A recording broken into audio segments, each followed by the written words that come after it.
Allahu Akbar, Allahu Akbar, Allahu Akbar. Warahmatullahi wabarakatuh.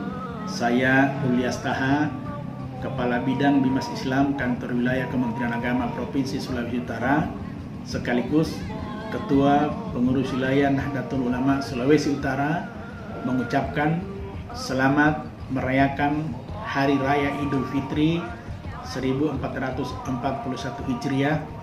Semoga di Hari Raya Idul Fitri ini kita umat Islam kembali kepada kemenangan, kembali kepada kefitrahan, dan akan mendapatkan predikat la'allakum tattaqun sebagai orang yang dalam predikat takwa kepada Allah Subhanahu wa Ta'ala. Kaum muslimin dan muslimat di mana saja berada, tak lama lagi insya Allah kita akan merayakan Hari Raya Idul Fitri 1441 Hijriah. Namun demikian, ingin kami sampaikan melalui kesempatan ini bahwa situasi penyebaran virus Corona yang sampai hari ini belum bisa terkendali berdasarkan informasi dari gugus tugas COVID Provinsi Sulawesi Utara dan bahkan di kabupaten kota, maka perayaan Idul Fitri tahun ini pasti akan berbeda dengan perayaan Idul Fitri tahun-tahun kemarin. Oleh sebab itu, berdasarkan himbauan daripada pemerintah dan kemudian juga fatwa dan himbauan yang telah disampaikan oleh Majelis Ulama Indonesia dan bahkan oleh berbagai macam ormas Islam termasuk Nahdlatul Ulama, maka disampaikan dan dihimbau kepada umat Islam untuk saat ini tidak melaksanakan sholat Idul Fitri di lapangan maupun di masjid. Dan sholat Idul Fitri itu tetap dilaksanakan, tetapi dilaksanakan di rumah dengan keluarga inti. Adapun upaya-upaya daripada pemerintah dan Majelis Ulama untuk memediasi bagi saudara-saudara kami kaum muslimin yang akan melaksanakan di rumah, maka telah diedarkan, disebarkan panduan untuk pelaksanaan sholat Idul Fitri di rumah bersama keluarga inti. Pada dasarnya pelaksanaan sholat Idul Fitri ini adalah sunnah muakkadah, artinya sunat yang sangat dianjurkan, hampir mendekati wajib. Maka oleh sebab itu kita selaku umat Islam memang merasa begitu berat untuk kemudian meninggalkan sholat Idul Fitri ini. Namun demikian Bapak dan Ibu sekalian, kaum muslimin, bahwa pada dasarnya kita tidak meninggalkan sholatnya, tetapi kita memindahkan tempat sholatnya dari masjid atau lapangan, kita pindahkan ke rumah.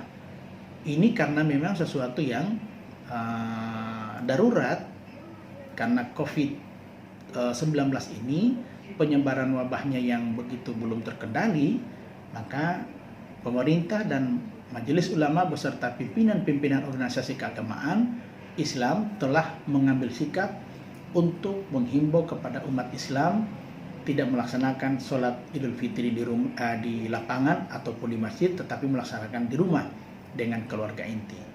Dan saya kira ini sebuah keputusan yang diambil berdasarkan berbagai macam pertimbangan, baik itu pertimbangan sosial ataupun pertimbangan-pertimbangan fikih dalam Islam.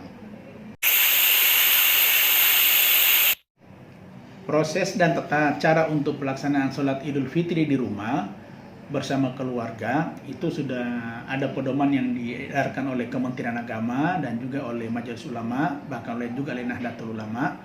Jadi intinya untuk sholat di rumah itu ketika jumlah keluarga itu lebih dari 4 orang dan 1 orang menjadi imam, maka dia bisa melaksanakan sholat dan khutbah.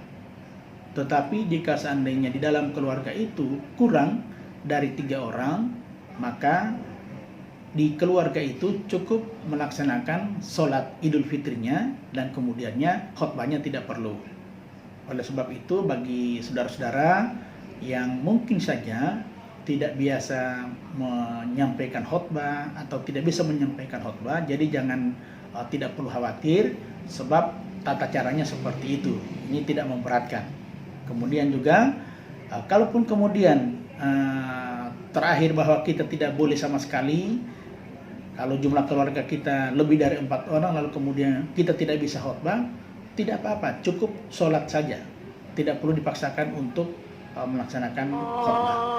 Saya kira itu panduan yang ada diedarkan oleh Kementerian Agama dan Majelis Ulama. Demikian, Allahumma waffiq ila aqwamit thoriq. Assalamualaikum warahmatullahi wabarakatuh. Allahu